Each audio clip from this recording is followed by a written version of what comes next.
Is to think about the next year, all of the topics that we've talked about in the summit. Where exactly are we going to go? And we're going to dive straight into it. And I'm going to start with Evan. Evan, you've just flown in from the United States. To be honest, most of the mood music around this conference has involved your government as opposed to the Indian government and what it's been up to. Tell us, how much worse can this get? Does it involve my government or involves my president? Your government. The president. Okay, so the first thing to say, the president of the United States tends to suck the oxygen out of almost every conversation. And that's no different in Washington. He sucks the oxygen out of a lot of things because the administration and the political landscape is very much driven by his personality, but also by his inclinations. I mean, I was a Republican political appointee. I worked for George W. Bush, and the party on some of its positions is broadly unrecognizable, right? I was on a panel this morning. We talked about tariffs. We talked about trade. Went from being a pro-trade party to anti-trade party, pro-business party to slightly anti-competition party. Suddenly we're talking about price controls. So the president's personality drives a lot of the discussion, and so do his policy inclinations. That's a challenge, because I grew up in New York City, where we have something called alternate side of the street parking, where on Monday, Wednesday, Friday, you can be on the left side, and on Tuesday, Thursday, Saturday, you can be on the other side. And the president doesn't always know where he's positioned. He changes a lot, as he has on tariffs. I think, since the theme of the panel is geopolitics, I would just say, I think, notwithstanding all of that, the United States is at an inflection point globally and geopolitically in any case, because the major conditions that underpin primacy, which we like to flatter ourselves that we still have some kind of primacy, much less hegemony, are either eroding or have eroded. One is being a safe haven financially, economically, commercially.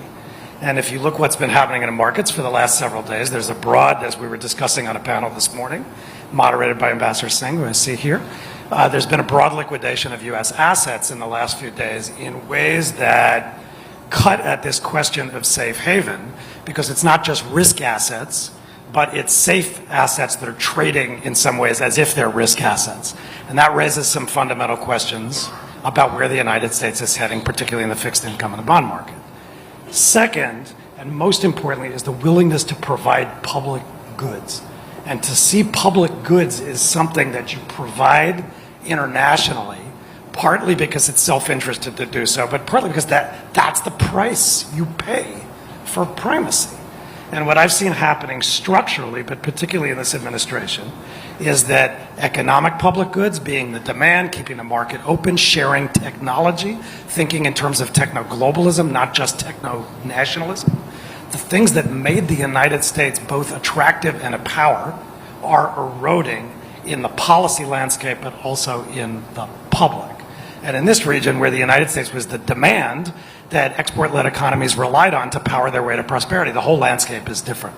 And then the last thing is that powers like that don't conflate power and influence. They know that they're different. Just because you have power doesn't mean you have influence, and that's underpinned by credibility. And the United States, over the last few years, even in the last administration, is increasingly having to coerce compliance from its allies on things like tech controls on China, transfer of certain things. Why? Because not everybody's on the same page. And the challenge with this administration is it's using power in a way that sees every problem as a nail, U.S. policy as a hammer, and the U.S. is losing credibility as a result.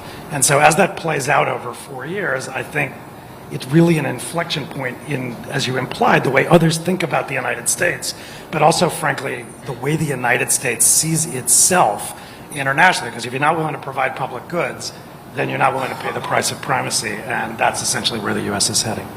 Okay, so Ashok, you heard from Evan that, in a sense, the U.S. in a sense is the U.S. order is crumbling. We began this summit 2 days ago with an introduction from External Affairs Minister Jaishankar. He seemed, I wouldn't want to say relaxed, but sanguine about the challenges that this presented. And out there in the rest of the world, there are a lot of people who don't seem to be as relaxed as people are here in India. So tell us about that. Why, I mean, India seems reasonably sanguine about these epochal changes. What opportunities does India see and how is it being responded to? I don't know whether India is sanguine, it's just being realistic. You know, Washington is a very seductive city. If you're in the establishment in Washington, you think it's the capital of global power. If you're in the non-establishment, you think Washington is the capital of global dissent. In India, we just think Washington is the capital of the United States. And we deal with the government and the president of the day. Now, this president has made trade, tariffs, and reshaping the contours of economic engagement a very important part of his agenda.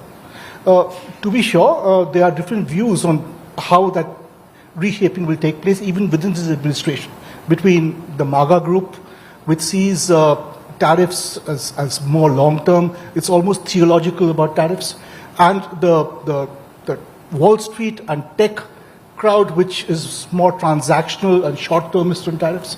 We don't know which side will eventually prevail, or if either side will prevail. Frankly, it might just suit the president to play one side off against the other and ask his interlocutors, including India, to give him the best deal. And he'll pick the best deal when it suits him, and he won't when it doesn't. In all of this, spaces are being opened up in the international system, in the global order, in the trading order, and in broader geopolitics. Some of those spaces which are being opened up are a challenge and a concern. Some of those spaces are opportunistic, and some, frankly, are areas we can use, which is why India is approaching the Trump moment, and the coming year at least, with great realism and hopefully agility. Tanvi, same question to you. India's response to this Trump moment is appropriately chilled or sanguine? I agree with Ashok in the sense that, it might seem that it's chill. Some of this is relative, that maybe there's a lot of other panic elsewhere or, a different reaction at least. I think there are a few reasons why I think India is taking the approach it is. For one, I think there was perhaps a greater degree of expectation, perhaps, or preparation that there would be another Trump term. There wasn't necessarily kind of this view that there wasn't going to be he was going to be a one-term president. So I think there was preparation for that, including in terms of what potentially a second Trump term would bring. I think the second reality is that all said and done, the US is crucial to several Indian objectives. And Prime Minister Modi said it's an indispensable partner to every one of India's objectives: security, economic transformation, technological acquisition. And so the reality is that whoever is the president, as Ashok said, the reality of the US being important for India hasn't gone away. And so I think what you've seen, and you saw the contours of this in the first Trump term, but you're seeing it, I think, even more now, an approach that has involved invest, adapt, insulate, which is in continuing to invest in alignment with the US where possible, adapting to the new realities of a second-term Trump, with the only constant in the next 4 years going to be volatility. And then third, to some degree try to insulate India from kind of the headwinds that might come through continuing to invest in building Indian autonomy, continuing to diversify and perhaps speed up diversification of India's partnerships with Europe, with Australia, with Japan, with others, with Russia as well, maintaining that relationship. And then finally, I think with stabilizing the relationship with China. I'll come on to China in a minute, but we're looking in this panel forward to what's coming next. One of the things that's happening is we might get a Trump visit to China in the middle of the year, but also we're almost certainly going to get a Trump visit here in India because of the Quad Summit. And so, Philip, let me turn to you as a Quad member. What can we expect from this Quad Summit? And if I might ask a sort of slightly sharper question, under President Trump, one can surmise that he would like to have a slightly harder-edged defense and security-focused Quad. Neither India nor Australia have been terribly keen on this idea. So talk to us about the future direction of the Quad as well as what we might expect when President Trump turns up in Delhi later in the year. Firstly, about the current moment we're in, and by the way, it's a moment where Australia is in the middle of an election campaign, so I'm going to be a little more cautioned about what I would say. I should say this is being carried live, this debate, That's so right. whatever the ambassador says will immediately go straight home. So. There's a new figure of speech in the Department of Foreign Affairs and Trade in Canberra, which is operating at the speed of relevance. And we are at a moment where being able to perceive what is going on, interpret it, analyse it, engage on it and find responses to it at a level of quickness that has not been required at any time during my career. Look, I just want to say something about some of what the others have said. Look, Mr. Trump won the election on a mandate for change. So none of us should be surprised that change is coming at Washington and that we will have to adapt to it. That's a reality of politics. I think what we are learning or being reminded of is just how salient the United States is in global affairs. Sometimes when I hear people talking about multipolarity, they talk as though there's a group of global powers that are more or less equal. That's not true. The United States is still at the apex of the global order. Australia understands that, India understands that, and that explains a lot of our responses. On the Quad, we're looking forward to the second Trump term. It was under the first Trump term that the Quad began its second journey. Since then, and I was the Quad Sherpa at that point, and I can tell you a vast amount has changed.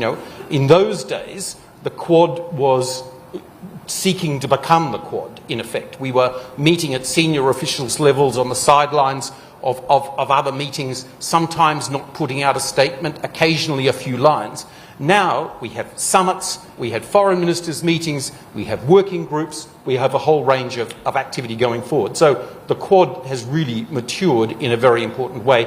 I think what we can be sure is that all members of the Quad are now keen to make it even more effective. It is now well established. It now has a positive framework. We've had, on the very day of the inauguration of the Trump administration, a clear signal that the Quad is very important in the foreign ministers' meeting. But I think what we're all looking for now is to make it even more effective. Let me turn to my two European co-panelists.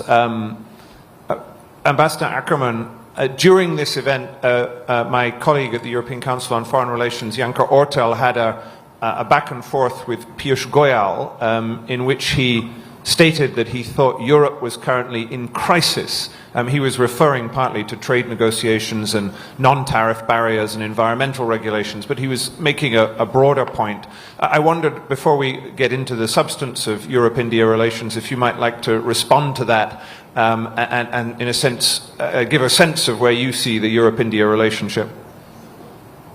So let me start by saying that we know the Honourable Minister of Commerce very well. He is a friend of a good debate and is in front of the camera. He can be very, very, let's say, argumentative. I mean, that's maybe the word that comes to mind.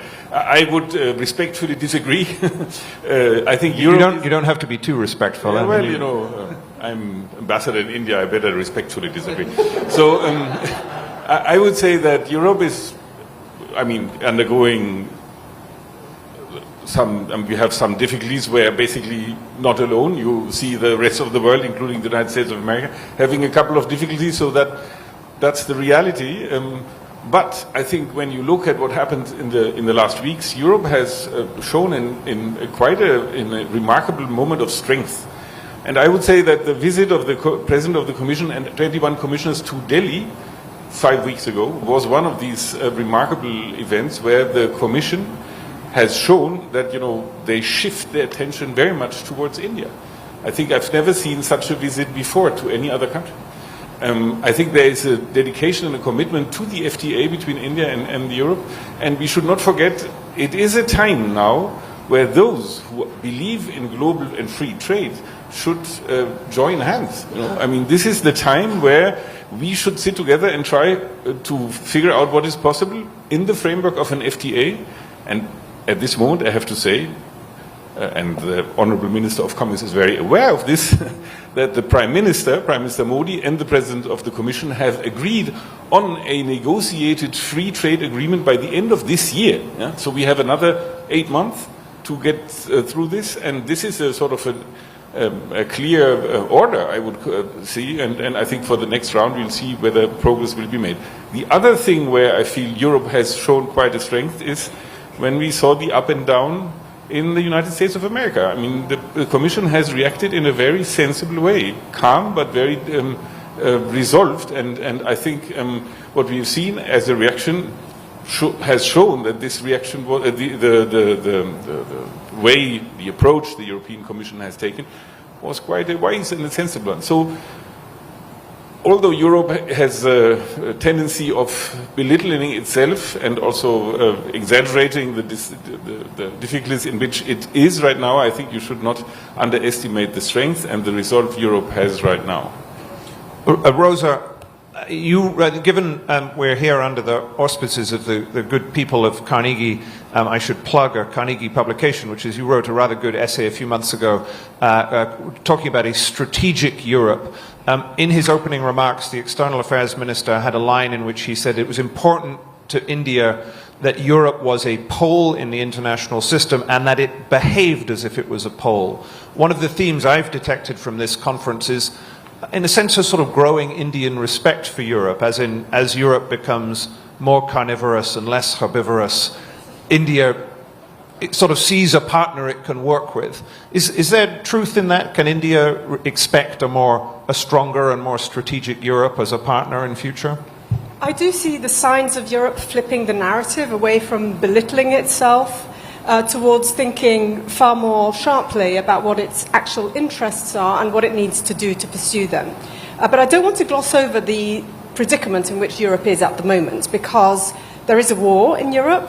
Russia is conducting a conventional warfare in Ukraine, hybrid warfare in other parts of Europe, and is trying to subvert European democracies. The United States appears to be siding with Putin's vision of the world divided into spheres of influence, so it's absolutely existential that Europe rises to the challenge. And I do see the signs of this, despite the fact that Europe has come through a long period of economic stagnation and political volatility. So what are those signs? The first is taking its security seriously at long last. This is something the Americans have been demanding for a very long time, well before Donald Trump got elected the first time. So that is happening. There are plans to support Ukraine, and there are plans to think about European security, territorial defence and deterrence. And this is unprecedented. So it's quite an extraordinary step. And we hear here in India that India and the European Union are also talking about defence in defence cooperation in the context of the FTA negotiations. So this is something that is clearly relevant for the rest of the world. Secondly, it's courting other countries and being courted by other countries to develop a web of trade relationships so that it can diversify its economic interdependence with the rest of the world. So I think we can see a Europe that is trying to rise to the challenge. But I do want to underscore that the context is a dangerous one, and it is a context in which, if revisionist powers have the upper hand, it's a context which is going to be harmful for other countries that believe in multilateralism, multipolarity, etc. Let's start this next stage of the conversation and talk about trade and tariffs if you want, but particularly trade. So we have a US-India trade deal that is pending. We have an EU-India trade deal that has to be done, in theory, by the end of the year, when there should be a Europe-India summit in the final quarter of the year. Philip, let me turn to you first. Australia has signed a trade deal with India. It's called ECTA. What advice do you have about negotiating with the Indians? Oh, first of all, we're not done yet. We've got this first phase of the free trade agreement, and that's very good, and it's working very well for both countries. I mean, just an interesting fact, India's exports to the world have grown by 35% over the last 5 years. That sounds pretty good. India's exports to Australia have grown by 66% in the same period. So, massive acceleration in the character of our trade. What advice would I give? Well, first thing I'd say, be respectful and listen. Understand each other's sensitive points and be prepared to work around them rather than go at them. Work with the grain. Secondly, ECTA had some elements that were really quite innovative in terms of trade policy activity, and our trade negotiators found new points of contact with India which had been difficult for us to find for a very long time. Third, trust amongst the top negotiators was really important, and establishing a sense that we were embarked on something that we both wanted to get to, and we were prepared to go out of our way to get it and not irritate the other in the time was vital. And then be decisive. Those final days and weeks where high-level negotiations were going on line by line was, frankly, one of the most active, forward-leaning periods of Australia's trade policy, and hugely advantageous to both countries, and with great credit to those who are involved. I'll come back to our European friends, but let's do the India-US first. Ashok, can I turn to you? I mean, the outlook for this, I presume, is that we want to have this deal done by the time of Trump's visit for the Quad Summit, but that frustratingly is longer than the 90-day timetable, so something needs to be done prior to the 90-day timetable to avoid a potential return of the reciprocal tariffs. So how do you see this game playing out? Look, there could be an interim deal theoretically in the 90 days leading up to a bigger, proper deal by the autumn, by the fall. But more seriously, if the US is to sign any deal in this 90-day period, I would say the deal with India would pretty much have a very good chance, simply because the Indians and the Americans have been negotiating before almost anybody else started negotiating on tariffs and trade. We have continued and expanded on a discussion and a negotiation that began in the first Trump administration, was not taken up in the Biden administration because trade deals were not being discussed, and was picked up again in February, almost as soon as the USTR was confirmed by the Congress. So when President Trump met Prime Minister Modi, it was Prime Minister Modi who raised the idea of a trade deal and trade negotiations, even before Mr. Trump did. So I think India's been quite focused and astute in this.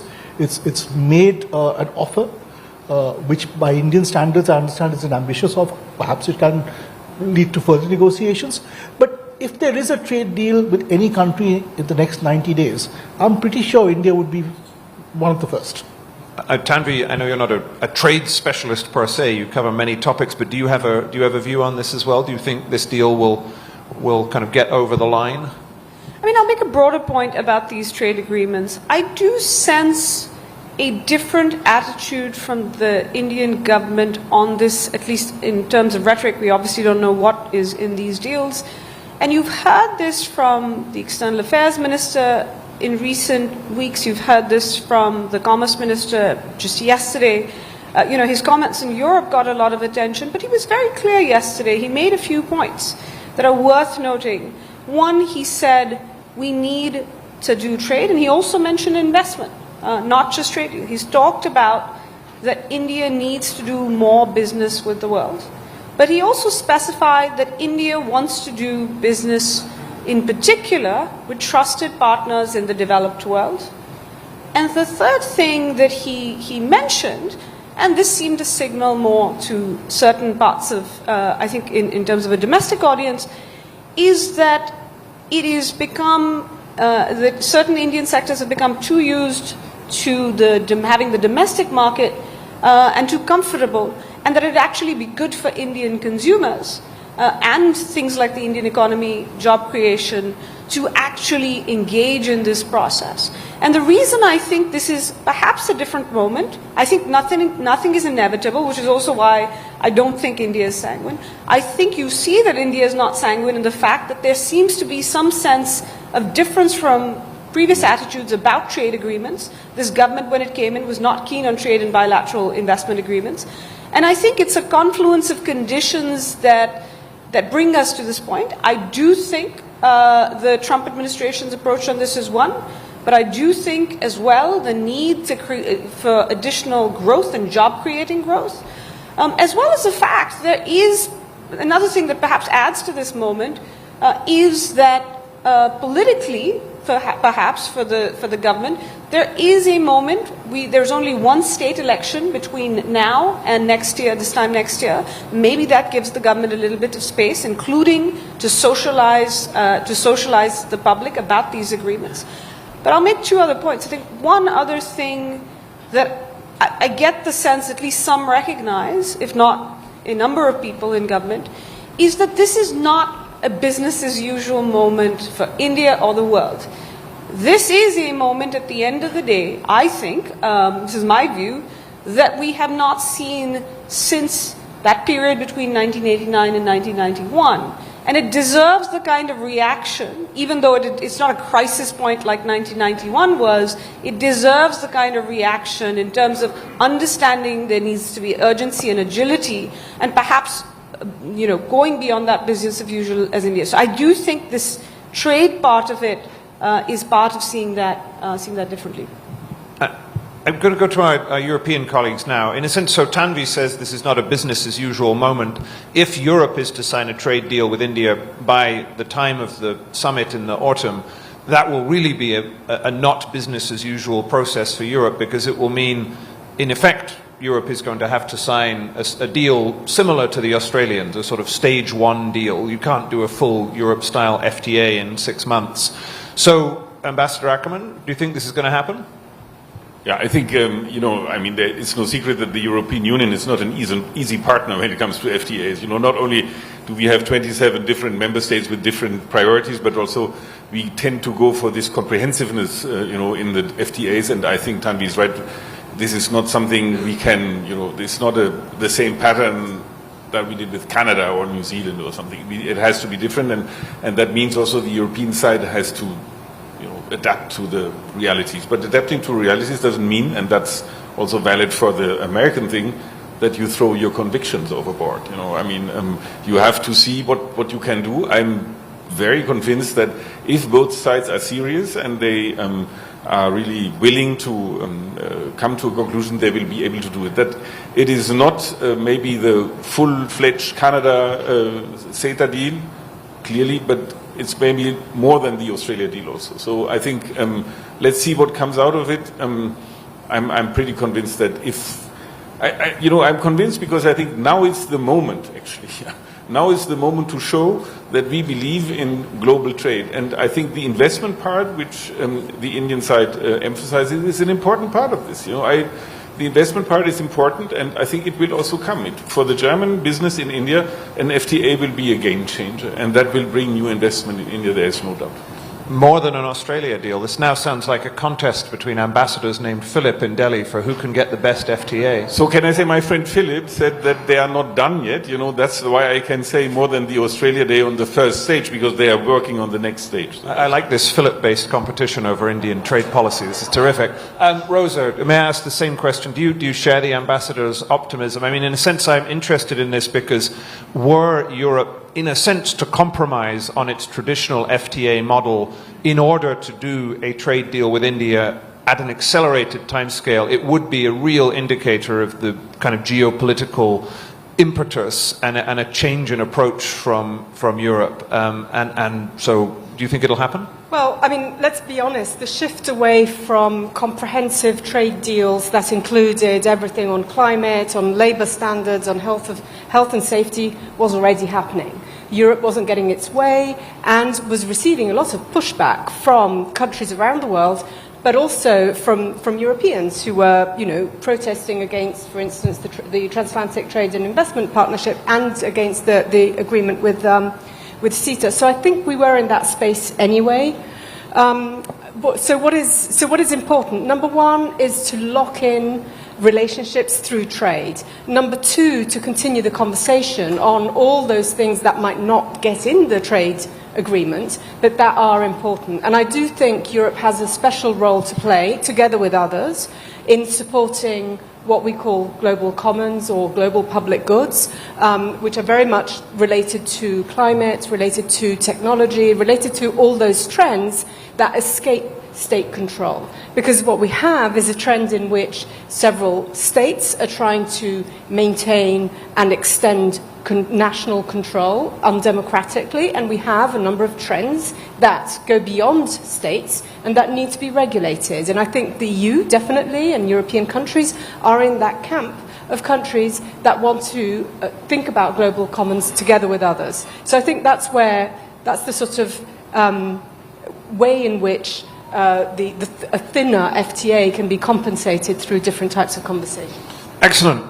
You may not see this, but I can see it. There's a clock ticking down at the front. We're now halfway through our time, and I've been given very strict instructions by Rudra Chaudhary that we're to end precisely on time. I want to ask about China, and I also want to ask about the opportunity for India, and we'll see if we can squeeze in a couple of audience questions as well. But first I want to go to Evan, in a sense, to talk about the balance between the US and China in the region. We face a curious next year because, in one sense, the US is going to be at the very center of Asian economic diplomacy. It's going to be negotiating with India, with Japan, with everybody else. At another level, it seems that the US is really abdicating its role as a leader in Asia, and you have this wonderful phrase where you have warned against the United States becoming the Hessians of Asia. I wonder, could you explain what you mean by that, and in a sense, what game you think the US is playing in terms of economic statecraft at the moment? Yeah, I can explain that. I mean, to explain it gets at actually the way the region is changing, and whether and how the U.S. is adapting. And as is implicit in my use of the phrase, the U.S., in my view, is not really adapting.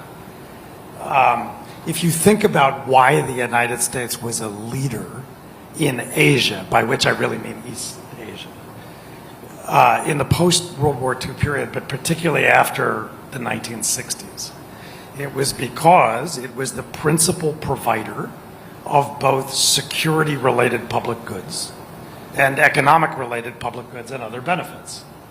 And in the security realm, because everybody's largely afraid of you-know-who. We'll get to them in a minute. Okay.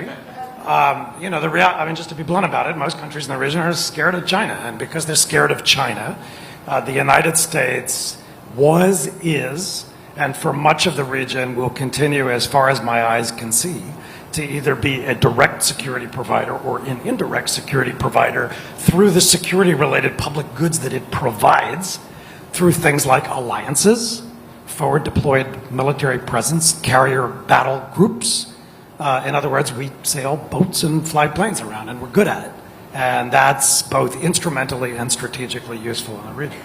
But that was never the end of the story for the United States in the region. The United States was also a leader here because it was an economic public goods provider, not least by, as I said earlier in answer to your first question to me, by being, for example, the demand that kept its market open to Asia's export-led economies that powered their way to prosperity on the back of American demand. And the United States was a standard setter. So there's no basis for collective security in East Asia until China and Japan have a moment analogous to France and Germany in Europe. And that being the case, as I said, the United States will be the principal provider of security directly or indirectly for most countries, not called China. But on the economic side, the U.S. demand profile, I'm sorry, it's shrinking in the region. U.S. trade with every country in Asia is going up in absolute terms. It's declining everywhere in relative terms. And there's much more intra-Asian trade, and the region is becoming more Asian and less Pacific. And if that's happening for structural reasons, then if you want to continue to play that economic role, you need to fall back on the other pillar, which was to be a standard setter, rule writer, and norm giver. But what we've seen over the last decade or so is the United States progressively withdrawing from that role. The U.S. pulled out. There are 3 trade agreements, for example, since we were talking about trade agreements, in that part of the world that set standards, the CPTPP, the RCEP, the DIPA. The United States is on the outside of not 1, not 2, but all 3 of them. Now, to go to your direct question, and then I'll stop, does that mean the region is bipolar between the US and China? No, because everybody's still afraid of China, but also because there are a lot of large, capable, self-interested countries in Asia, including but not limited to India, also Japan, South Korea, Australia, that have something to say about the way the region is going to shape up and have power and capacity that they can bring to problems. And so you see that on things like trade rules, but also on functions that really matter. Online authentication and data access control, project finance, cross-border investment. There's lots of Japanese money flowing around the region. And so that being the case, the region is not really bipolar. It's heading for something that's more like fragmentation, where on different functions, different coalitions of countries are going to drive the rules. And CPTPP is the best example of that, right? President Obama said the U.S. has to be in CPTPP. Why? Because if we don't write the rules, China's going to write the rules. He literally said it. It's a verbatim quote. So that's bipolarity. But that's not what happened. When President Trump took the U.S. out of TPP, China did not come in and write the rules. Instead, the other 11 got together, solidified the agreement, and neither the United States nor China was party to the agreement. So that to me suggests, I don't know if you want to call it multipolarity, I call it kind of fragmentation, diversity. The United States needs to be adaptive to that Asia. And what I meant by Hessians was I see the U.S. abdicating the standard-setting role, shrinking in the demand role. It's being exacerbated by protectionism in the United States, and we don't want to end up in a position where we're basically just the security provider sailing boats and flying planes around. Because what that means is the region will become more Asian and less Pacific on functions that actually matter to American interests. And I think that's a trend line that's concerned me for 15 years. It's not specific to Trump. And it really goes back, if I'm going to be blunt about it, the Asian financial crisis in the 90s. So that's why. So we'll come to you-know-who in a minute, but Philip, you wanted to come in on this. Yeah, I did. I'm very glad that Evan believes that the United States will continue to be a key security provider in the Indo-Pacific, and I totally agree with that. And I'm glad, but it is true, of course, that Australian governments, as a matter of long history, have sought the US's deeper engagement with the trade and economic affairs of our region. And it was a disappointment to us when the US removed itself from TPP. But look what happened. At that moment, everyone thought it was dead. Everyone thought it was over. And it was Japanese and Australian diplomacy that resuscitated it. I know, but Australian... And this moment is a moment where we will need more of that diplomacy by those parts of the region. But I want to make another point. So we are here at the Global Technology Summit. And if the United States isn't operating in terms of regional trade in the way in which we would be best pleased, we are seeing the United States step forward in relation to regional technology issues. And first with ISET and now with Trust, we are seeing sequential US governments focused on this core area for strategic balance in the region, and that is to be applauded. Let me ask about China. In a sense, there are three relationships here, and my sense is everyone is nervous about everybody else. So the Europeans are worried that India and China are going to get closer. The Indians are worried that Europe and China are going to get closer. And everyone's worried that the Americans may do a deal with the Chinese, even in unexpected scenarios. So in a sense, who's right? Let's start with India. Tanvi, do you see, we see a sort of moderation, I think it's fair to say, a normalization at a low level of India-China ties. Is something more than that possible over the coming year? You know, I don't think we've seen, and I think you've heard a number of folks say this, is you have seen an effort to stabilize ties, seeing what's possible. Have developments in the U.S. contributed to it? Yes, but there are also contributions in terms of the broader strategic and economic pressure that Beijing was facing, perhaps. Some calls for kind of some selective re-engagement here, economic re-engagement here. So you did see this process, which, by the way, was not a post-U.S. election process. You have seen China and India. I saw signs from almost a year ago that a agreement was possible and to disengage. So I think you have seen the beginnings of a process, and the way that it was put is getting the path to normalization has opened up, and now the two sides have to walk it. And seems to be the countries seem to be taking that on a step-by-step basis, or at least that seems to be India's preference. You still hear sometimes from Beijing that we've sorted that out, now let's just focus on the relationship.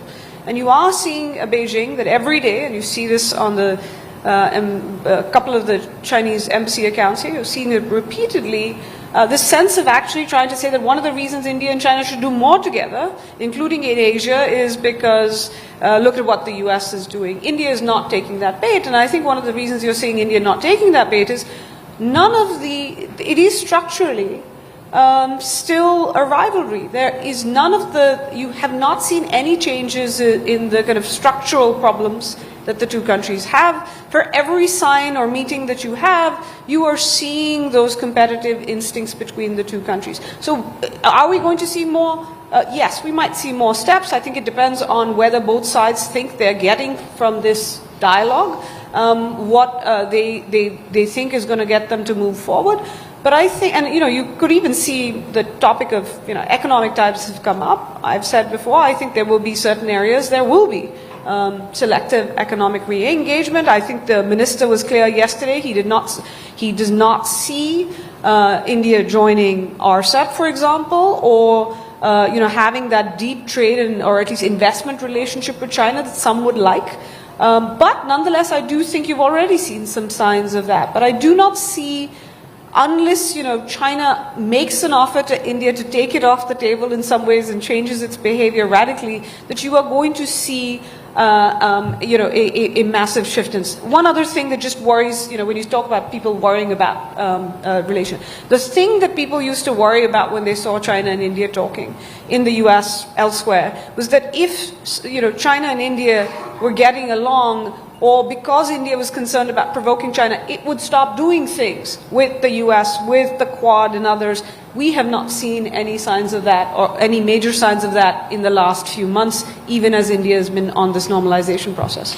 Ashok, same question to you, but in a slightly different way. We saw again my colleague Anka's interview with Piyush Goyal. He again sort of appeared to rule out BYD investment in India, said he preferred India doing business with developed economies rather than China. Nonetheless, there are two areas in which sort of India and China have an incentive to become more entwined. One is manufacturing, where Chinese inputs are necessary and FDI is necessary. There's been a debate about that. The other is the green transition, where it is tempting to meet green transition targets using Chinese technology, batteries, turbines.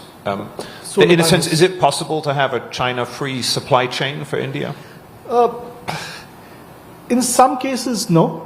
In some cases, frankly, we just have to.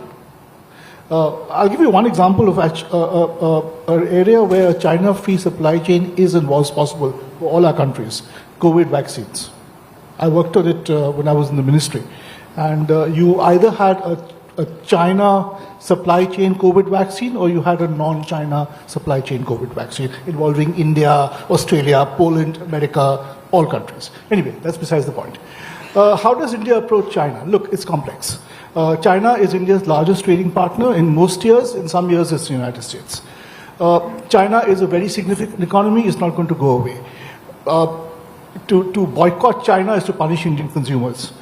If my daughter wants to buy a laptop to do homework, chances are she'll buy something made in China, even if it has a US brand or a Japanese brand. Indian manufacturing, as it grows, as it advances, will need more and more cooperation with China, more equipment from China, more ingredients from China, more machines from China. The more iPhones we make, the more components we import. Having said that, and perhaps that should continue even faster than it is. Having said that, there are other areas where China remains a concern. One, the political relationship is still too poor, and I suspect will remain too poor, for Chinese companies to be allowed into public procurement in India. That's over. Second, India's economic transformation is coinciding with the digital moment. And digital technologies pose risk of permeation, of infiltration in a way traditional technologies did not. So if you look at electric vehicles, which are data ingesters, if you look at AI, if you look at semiconductors, if you look at quantum computing, if you look at advanced biology or biotech, frankly, it's not just a question of diversification from China, it's a question of decoupling. And if that means greater short-term cost, they'll have to be borne. In telecom, we had to bear that. We kept out Huawei. The European companies, which were not as inexpensive, gained. Finally, India is very conscious and sensitive to dumping by China in not just in high-end goods, but also in low-end goods. Where the reason we did not sign onto RCEP is because our experience with trade deals with countries to our east, ASEAN countries broadly, in the early 2000s, led to a situation where eventually all supply chains seemed to lead to China, and Chinese goods were flooding our markets. Not just Chinese electric vehicles and semiconductors, but Chinese frying pans. And that poses not just an economic challenge to India, but also a social dislocation. Let me ask the same question to our European guests. First to Rosa at the European level, and then second to Philipp at the German level, given you have a new government. Again, everyone is worried about relations between their own country and China. I mean, in a sense, is Europe also going to go through a moment of normalization with China, do you think? I think Europe has shifted considerably on China, and it's not just because the Biden administration pushed it in that direction. It's because of China's behavior. I mean, Europe really has an issue with the lack of reciprocity and has been developing a whole set of tools to protect its economic security, while at the same time differentiating itself even from the Biden administration, which is a friendly administration in the sense that it has always argued that on certain issues it does want to talk with China. And I actually think that that position will be maintained, that Europeans, yes, there was a phone call the other day about how to handle the tariffs between the President of the Commission and the Prime Minister, but that was of China, but that was to avoid China flooding the European market with cheap goods. So I think that balance will be maintained. And there's a paradoxical reason for which that balance will be maintained, and that is that actually European countries disagree quite a lot on how to deal with China. They have quite different types of dependencies with China. Some are dependent on China for exports, others for imports or FDIs, etc. But precisely because there is that diversity, it's actually very hard to have a single hawkish position. So I think that is my expectation, that at least that there will be an attempt to keep that distance and to keep focused on economic security and on and a balance between economic security and free trade and global commons, etc. Philipp, you have a new government, you have a new chancellor. The chancellor is from a centre-right party that traditionally has had a strong relationship with business. German business is generally very keen on doing business with China. On the other hand, your new chancellor has been quite outspoken. The new coalition agreement signed recently seems to be reasonably robust on Germany's position with China. Can you give us a sense of Germany's position on this? I think it's wonderful that everybody thinks we have a new government. We don't, actually. But, you know, Germany is so reliable that you think we have a new government, and everybody... We will soon have a new government. In a couple of weeks, 2 weeks maybe. But I think I can say with some conviction that, you know, the position of Germany when it comes to China will not change. I think one should not get confused that we are now together with China against some... power that wants to unwind the global trade and global business, doesn't mean that we think that China is a better partner through this. I think we have the same problems with China like we had before, and I think Rosa is completely right when she says there is a growing discomfort in Europe, and when it comes to my government, we have always seen, these 3 steps: China as an economic partner, a competitor, and a systemic rival. And when you read this coalition contract paper, you'll find that the systemic rival is very, very strongly emphasized in this. So basically, I think for us, we will continue this, what we call the de-risking strategy. Yeah? We will try to encourage German business to go elsewhere, not to put all their eggs in one basket. And India is an important country in this encouragement, and that's, and I'm coming back to what I said before, is a good reason to have a very solid free trade agreement with India. Very good. So we've heard from our panel that we, in a sense, have a moment of profound geopolitical change. We also have only 10 minutes to go in our own panel, and I would like to I want to close by asking each of my panelists what the opportunity is for India. So you can all think about at least one thing that it should be an opportunity for India, but I would like to just take a couple of audience questions. Let me see, whose hand did I see go up first? So, sir, I'm only going to take a couple because we don't have a huge amount of time, and then I'll go over to this, the gentleman in the front here. If you'd introduce yourself, and I humbly request very brief questions with a question mark at the end, not a long-winded contribution. Sir. My name is Akash. I am a researcher in science and technology policy, and I am a student of geopolitics also. My question is to Evan. How do you see the future of alliance politics with the recent happenings that have been there with the unilateral measures? And what role does the non-state actors like private companies or say tech giants play in those alliances? And how do you see the future of alliance politics? Okay, well that's a very narrow question, Evan. You're only going to have a minute to answer that. Sir. Thank you. My name is Yogendra Kumar, former ambassador. The question actually I have for the panel really is this, that in the entire discussion here, but I find it generally discourses geopolitics and power equations and all that, the issue of climate change, global warming, is completely missing. And the fact that nowadays the reports are coming that by the end of the century, I think the temperature will cross about 3 degrees centigrade. And the stress being caused by this phenomenon, growing phenomenon, on the internal situation in all countries is actually aggravating internal situations, causing stress on the systems. So, in fact, now the report about that, in terms of insurance policies for housing and so on and so forth, is going to already starting to cause problems. The question really is this, that aware of this kind of menacing threat, which actually is already started, everybody is feeling it, in our neighborhood, India, everywhere. Are we going to revisit the entire outlook towards power equations? Are we going to think about international relations a little differently? Okay, that's a great question. I'm going to take one more. You, sir, at the back. I was looking for, anyway, there we go. One, and that's it. Sorry, I did see other hands, but I can't take all of them. Again, identify yourself. Thanks, James. This is Rahul. I work at the intersection of tech and geopolitics. You mentioned the profoundness from the panel. Blessed to have a panel like this at the end of the day, but, maybe it's a sign of the times that everyone's been talking about economic interests and transactional relations, and no one's really touched upon the three major conflicts from my perspective anyway, because I spent a lot of time in Myanmar, so I count that as a third conflict. There's tens of thousands of people dying in Ukraine, in Gaza, and in Myanmar. But no one on the panel has touched that at all.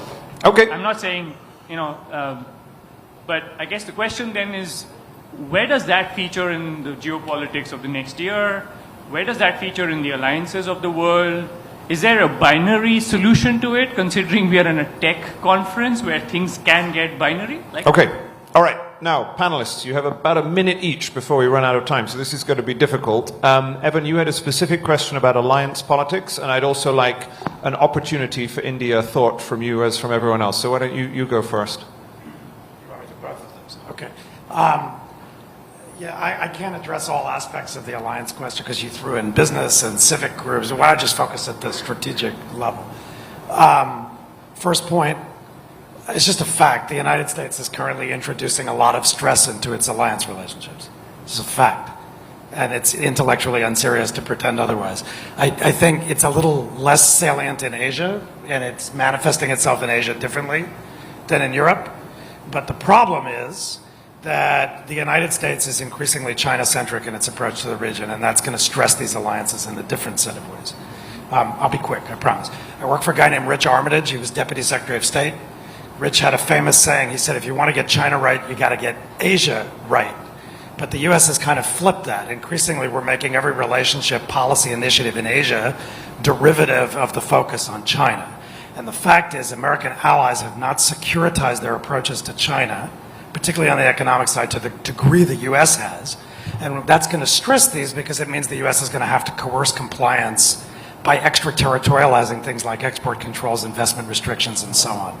And so that's going to be layered on top of the fact that the five treaty allies for the U.S. in the region are not entirely on the same page, either on China or on regional order.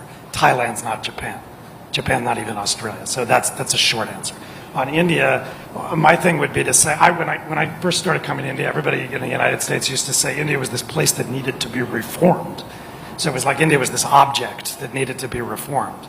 But if you've sat through this conference, as I have for a lot of years, all sorts of interesting stuff is happening in India, like all the stuff that Rudra's doing on DPIs, where India's developing models and innovating things that actually can be exported and scaled and that can be a model for other parts of the world. So to me, that's the opportunity, right? Like if I'm sitting in Africa or the Middle East, or I'm thinking about bringing people into the organized financial system, the United States doesn't really have much to offer compared to India in terms of ideas that have been pioneered here. So you go from object to subject, and India exporting its reform story and its own innovation story is, to me, that's where the opportunity.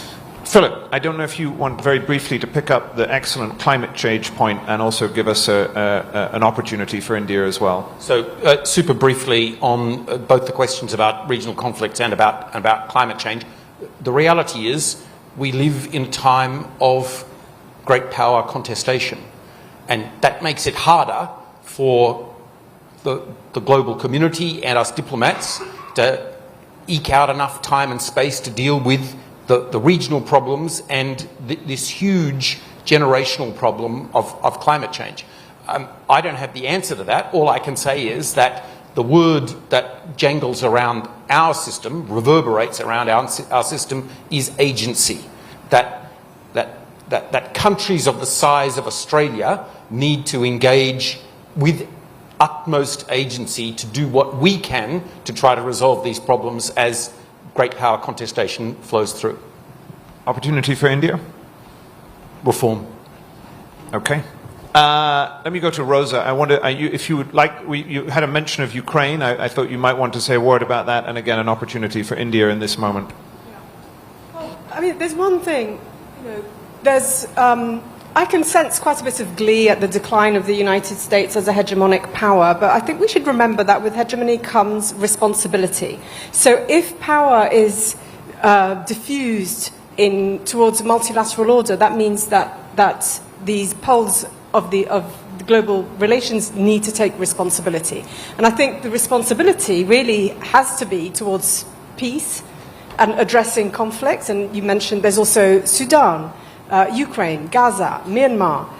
It's only getting worse because great power rivalry encourages adventurism on part of regional actors, middle-sized actors, and climate. I mean, there is a planet that ought to be, at least needs to adapt to the reality of climate change. So I think for India as well, the idea of thinking about what kind of responsibility it can take on its shoulders so that it can have a greater say in global affairs, and how, together with other allies, it can work in the international organizations that at the moment are pretty much bankrupt. How can we work together to address those global commons? That, to me, is an opportunity for India as well. Ambassador Can I Ackermann. just jump in, because I think it's exactly what my point would have been. It's an India moment right now. The world is looking with great sympathy and great positivism at India. I would even say India is courted, generally speaking, and that means that this India moment can be used in a way that India is a proactive partner, a popular partner in the international setup. And I want to quote one specific example because it was mentioned. India was, at the end of COP, Baku, basically isolated. And it is very strange that, it was alone. And I would hope that India now, in this context, gets a more constructive and more proactive negotiation approach, and it is more sort of constructive at the table. I think that would be the India moment I would wish for.